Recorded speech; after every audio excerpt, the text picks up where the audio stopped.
Olá, seja bem-vindo ao nosso Caminhos da Bíblia, nosso encontro mensal, onde a gente aprofunda mais da Sagrada Escritura.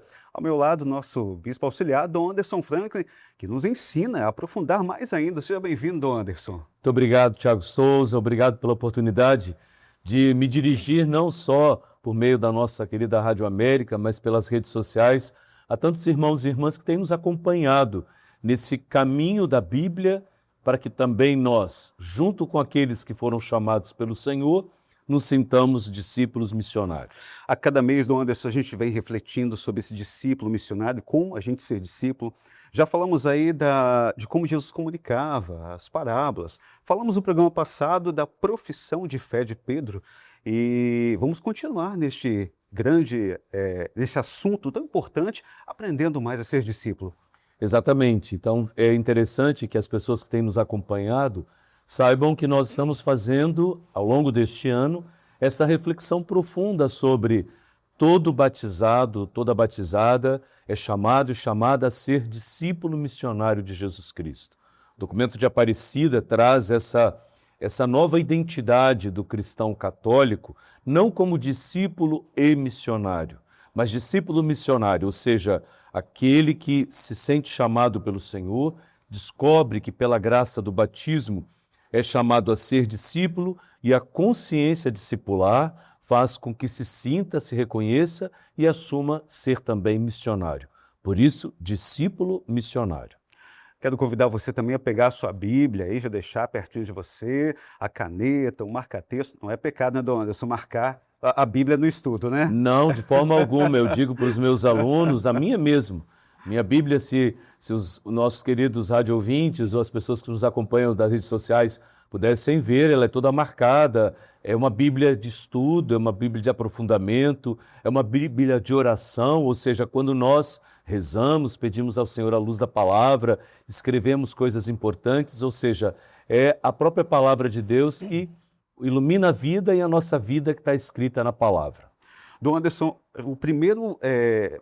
a primeira missão que recebemos no batismo é esse convite, né? A gente a ser discípulo, né? E hoje, o que foi preparado para esse nosso encontro?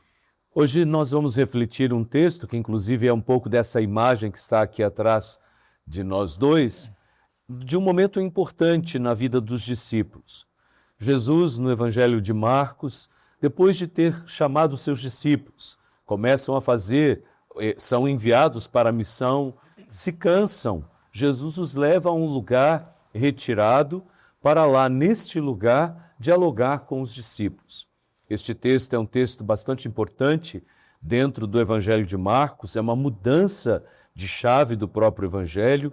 Até aí nós temos Jesus que se revela gradativamente, a partir daí até o final, nós temos Jesus que se revela de forma mais profunda até chegar no alto da cruz e ser reconhecido como Filho de Deus. Por isso, esse texto é um texto muito importante e pode nos ajudar nesta compreensão da pergunta fundamental que todos nós devemos responder. Quem é Jesus para nós? Pega a sua Bíblia aí, nós vamos ler juntinhos, está lá no Evangelho de Marcos, capítulo 8, versículos de 27 a 30. Jesus partiu com os seus discípulos para os povoados de Cesareia de Filipe e no caminho perguntou a seus discípulos: quem dizem os homens que eu sou? Eles responderam: João Batista, outros Elias, outros ainda um dos profetas. E vós? Perguntou ele: quem dizeis que eu sou? Pedro respondeu: tu és o Cristo. Então proibiu-os severamente de falar a alguém a seu respeito. Palavra da salvação. Glória a vós, Senhor. Nesse texto, Jesus é muito provocativo, né? E aí eu queria já começar perguntando por que ele faz essa provocação, Dom Anderson. É interessante notar que a pergunta de Jesus aos seus discípulos, respondida por Pedro, é uma pergunta fundamental. Nós não seguimos, como os discípulos não seguiram, uma ideia do reino, ou não seguiram uma fábula ou uma história. Eles tiveram um encontro fundamental com uma pessoa. E esta pessoa que passou pela vida destes homens e muitas mulheres, chamou-os ao seguimento e, ao longo do período que ficaram junto com o Senhor, eles foram formados para reconhecer quem Ele era. Por isso, quem dizem os homens que eu sou é uma pergunta que toca o coração da nossa experiência discipular com o Mestre, nesta relação fundamental que se estabeleceu no momento em que nós nos sentimos chamados como foram os discípulos e discípulas, acolhemos esse chamado e nos colocamos no segmento do Senhor. Porém, é uma pergunta que eu continuo respondendo a cada dia, acredito que você também, Tiago, como todos os nossos queridos irmãos e irmãs. É isso que eu ia dizer. Acho que é uma pergunta que cabe hoje, nos dias de hoje, nos provocando, né? Mas aí a gente continua vendo a profissão de fé de Pedro, né? A continuidade praticamente do que a gente viu no programa passado, né? Essa provocação a Pedro, e Pedro está ali, tu és o Cristo. Então, mas um passo atrás eu acredito que deva ser dado, porque na Bíblia, e eu convido a todos a estarmos muito atentos a isso. Tiago, veja, na Bíblia nada é por acaso. Você pega os discípulos, Jesus leva os discípulos a Cesareia de Filipe. Na Palestina, ou seja, Israel hoje, nós temos duas Cesareias. Uma que é a marítima, que é um porto, do qual Paulo foi mandado, inclusive, para Roma, de barco preso, e que fica ao sul de Jerusalém. E a outra é a Cesareia de Filipe, que é esse lugar onde os discípulos se encontram com Jesus, que fica ao norte da Galileia, ou seja, num lugar muito especial, que hoje, inclusive, pode ser visitado. Mas o que tem de importante neste lugar? E por que o evangelista coloca Jesus lá neste lugar, fazendo esta pergunta fundamental aos discípulos e sendo respondida como foi por Pedro, como você bem disse? Porque em Cesareia de Filipe está localizada a nascente do Rio Jordão. Ou seja, é um lugar preservado, inclusive, você tem acesso em alguns lugares, você chega a encontrar o Rio Jordão, que ali nasce, e o Rio Jordão não é só condição de vida para Israel, porque é um rio que corta todo o país, levando água até chegar a desaguar no Mar Morto, mas para nós cristãos, ele evoca o batismo. Ou seja, Jesus leva os seus discípulos a um lugar que representa a fonte da qual todos nós nascemos como discípulos e discípulas missionários. E a pergunta fundamental de quem Jesus é para nós só será respondida quando nós fizermos este caminho, quando eu e você formos a fonte do nosso batismo. Não ao batismo em si, mas à consciência do que o batismo nos oferece, nos dá como graça, a filiação divina e o convite a sermos discípulos do Senhor. Por isso Jesus leva os discípulos lá e por isso ele faz essa pergunta fundamental. Diante da graça do batismo, diante da força renovadora daqueles que foram mergulhados na morte com Cristo e ressurgiram para uma vida nova com Ele, só lá nós seremos capazes de responder, a exemplo de Pedro, esta pergunta fundamental de quem é Jesus para nós. Também, se nós somos batizados, automaticamente é o recado que o Senhor nos dá, o pedido, olha, você foi batizado para ir em missão, para ser o meu discípulo, né?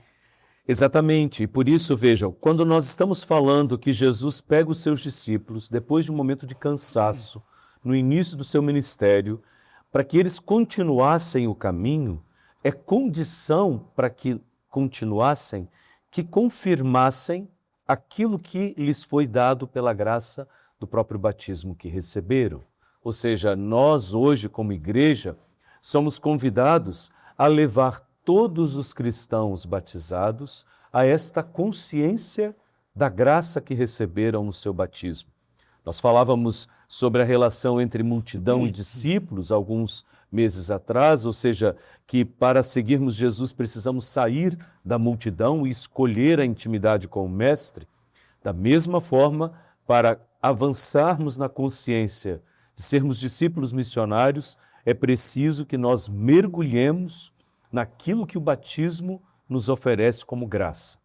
Somos filhos e filhas amados do Pai, acolhidos em Cristo, chamados a ser seus discípulos, como membros desta igreja peregrina enviada em missão. Dom Anderson, a impressão que eu tenho é que Jesus não deixava morrer do ardor missionário e o tempo todo provocava os discípulos, como o pastor mesmo que vai ali cuidando das suas ovelhas e empurrando o seu rebanho, né? Isso, e na verdade, Tiago, veja, quando nós falamos deste texto e desta pergunta fundamental, este texto é ligado também ao texto anterior. O texto anterior, Jesus cura um cego. Eu convido até as pessoas que estão nos acompanhando, que estão em suas casas, no trabalho, ou seja, a lerem o texto da cura do cego e o texto da profissão de fé de Pedro, aqui em Cesareia de Filipe. Por quê? Porque quando Jesus cura o cego, ele retira o cego de onde ele está e leva a um lugar à parte.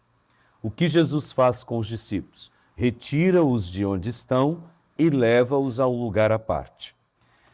Ele cura o cego. Ele faz a pergunta fundamental aos discípulos. O cego, por sua vez, não vê logo.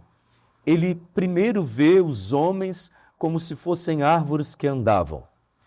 Quando os discípulos começam a responder, eles dizem, uns falam que você é Elias, alguns dos profetas. Ou seja, a resposta não está tão clara. Jesus ainda age sobre o cego e o texto diz que o cego viu perfeitamente e podia ver de perto e de longe. Ou seja, ele ganha uma visão claríssima. Pedro, quando responde, alcança essa luminosidade da fé. Então, os dois textos são textos gêmeos para dizer que o batismo é uma iluminação. E quando nós avançamos na consciência daquilo que o batismo nos oferece como graça, nós vamos superando aquelas respostas parciais a respeito de Jesus. Nós vamos superando aquilo que impede que nós o encontremos profundamente.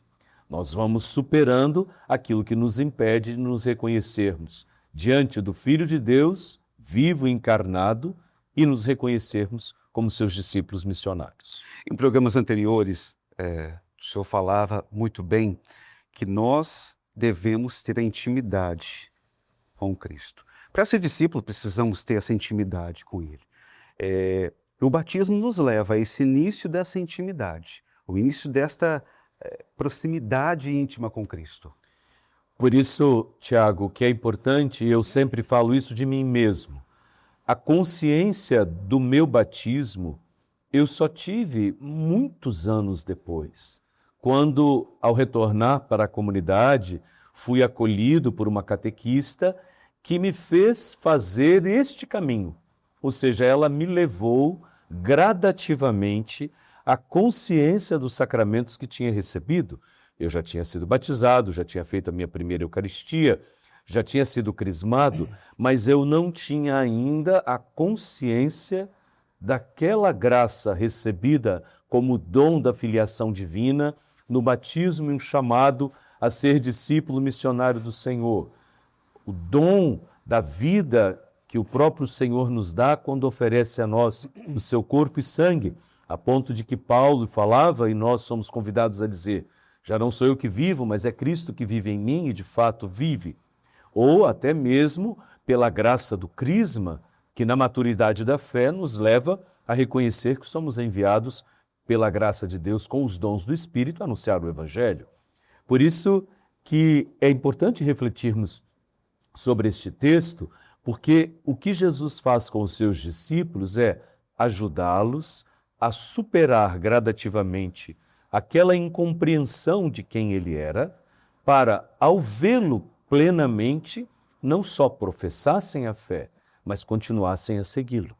É tão importante o batismo, que a gente às vezes esquece da data do batismo, né? É um nascimento novo. aniversário, o senhor lembra? Lembro. Não me pergunte que eu também não lembro. Não, eu lembro. Eu lembro, e inclusive, é boa a lembrança disso que você está dizendo, porque nós estamos vendo muitos católicos que retornam adultos agora para buscar o sacramento do crisma. Nós estamos vendo irmãos e irmãs de outras experiências religiosas que pedem o batismo, estão fazendo um ingresso na comunidade católica, mas ao mesmo tempo nós estamos percebendo a necessidade de formarmos cada vez melhor os nossos queridos catequistas, aqueles que com tanta generosidade têm acompanhado os nossos irmãos e irmãs no caminho da fé. Por isso eu digo a você e a todos aqueles que nos acompanham, fazer a experiência de Pedro e dos discípulos, de irmos mergulhar nas fontes batismais, de modo especial nessa consciência de sermos filhos e filhas amados do Pai, seguidores de Cristo, que é nosso Mestre, membros de uma comunidade peregrina na qual nós crescemos juntos na fé, para alcançarmos aí sim a maturidade da profissão de fé, que é a missão, como o próprio Paulo propõe. Me faz lembrar aquela passagem onde o próprio Jesus pergunta a Pedro também, Pedro, tu me amas? Estava passando as minhas ovelhas. E eu acho que é essa mesma pergunta que Jesus nos faz a todo momento, diante do nosso batismo. Tu me amas? Então, assume a sua missão, vem me seguir, continua a sua caminhada, continua sendo discípulo, né? E a melhor forma de mostrar esse amor é mesmo a gente assumir essa missão. E por isso nós estamos refletindo hoje sobre este texto e ao longo desse mês de julho, né, obviamente, este programa você vai repetir, eu sei que repete, as pessoas têm acesso também ao programa nas redes sociais. É importante que todos nós reflitamos juntos, ou seja, hoje mais do que nunca é preciso de nós uma maturidade para darmos razão à nossa fé, para que diante dos desafios nos quais nós nos encontramos, diante das dificuldades próprias da vida de cada um, diante dos momentos de dúvida ou até mesmo de incertezas, nós sejamos conduzidos pelo Mestre, como foram os discípulos ou o cego, como eu falei. Pedirmos a Ele que nos ilumine e deixarmos que Ele dirija a nós essa pergunta fundamental, que é uma pergunta que deve nos inquietar. Nós devemos eu fico, quem sou eu para você? E o que significa respondê-la?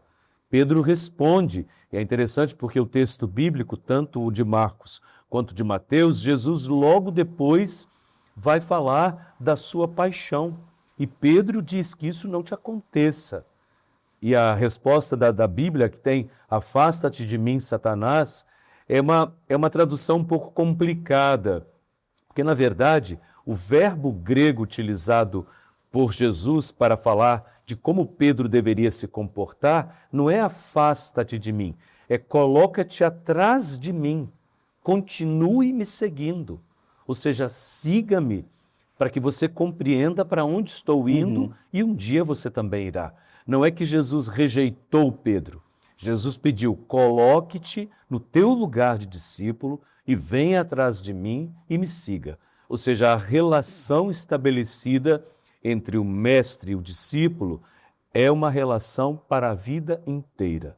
Nós seremos cada vez mais conscientes da graça batismal, conscientes do chamado que recebemos, conscientes da pertença à comunidade eclesial na qual nos encontramos, conscientes da missão, à medida, como você bem disse, que criarmos laços de intimidade, de oração com a palavra, de pertença à comunidade eclesial e, obviamente, de vivência profunda dos sacramentos, para que assim, amadurecidos nessa consciência, assumamos a missão que o batismo nos confere. Eu acho que podemos deixar também, para quem está nos ouvindo, está nos assistindo também, esse questionamento.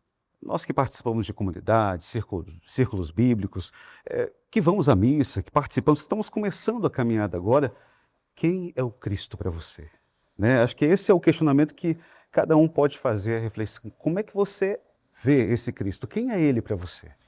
E eu digo a você, Tiago, com toda clareza e falo para aqueles que nos acompanham, Se nós, de fato, deixarmos que esta pergunta encontre lugar no coração, ela se torna difícil de ser respondida. Ou seja, ela não é uma resposta rasa. O que a pergunta propõe não é uma resposta intelectual elaborada com conceitos que nós conhecemos. A pergunta está propondo um modo de seguimento. A profissão de fé de Pedro não é somente uma elaboração segundo os conceitos que ele tinha ou aquilo que ele via. É um sim a Cristo. Por isso Jesus o repreende. Ele diz sim, mas logo quer ir contra o desígnio de Deus.